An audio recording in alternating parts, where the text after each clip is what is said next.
Assalamualaikum warahmatullahi wabarakatuh. Perkenalkan, nama saya Sulfi Yulia Fifa, NIM 19086057. Di sini saya akan membuat video dengan mata kuliah Administrasi dan Supervisi Pendidikan. Di sini saya akan membahas tentang perencanaan dan penerimaan peserta didik baru. Sebelum masuk lebih jauh lagi, saya akan menjelaskan tentang itu apa perencanaan. Perencanaan merupakan suatu planning atau suatu kegiatan yang harus kita lakukan. Contohnya saja penerimaan peserta didik baru ini. Dalam penerimaan peserta didik baru ini banyak kita temui urgensi yang harus kita lakukan dalam penerimaan peserta didik baru. Yang pertama itu daya tampung sekolah.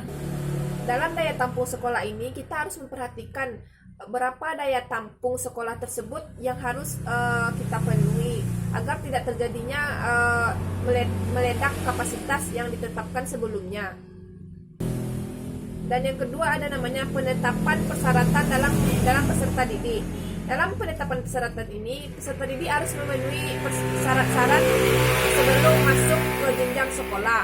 Yang pertama, persyaratan umur.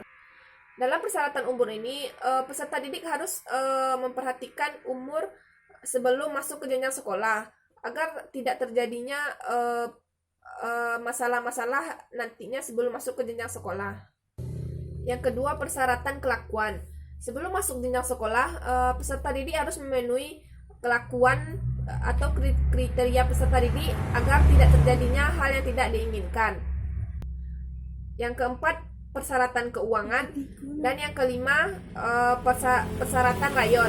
Nah, banyak persyaratan rayon yang terjadi problema untuk masuk ke jenjang sekolah.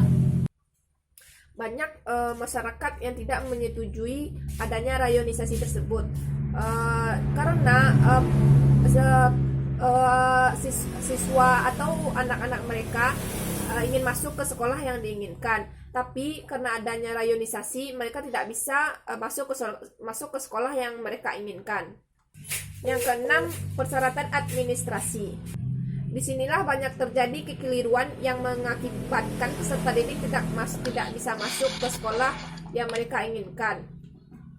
Contohnya saja persyaratan yang kurang lengkap. Nah, oleh sebab itu kita harus memikirkan bagaimana mengatasi perencanaan dalam penerimaan peserta didik baru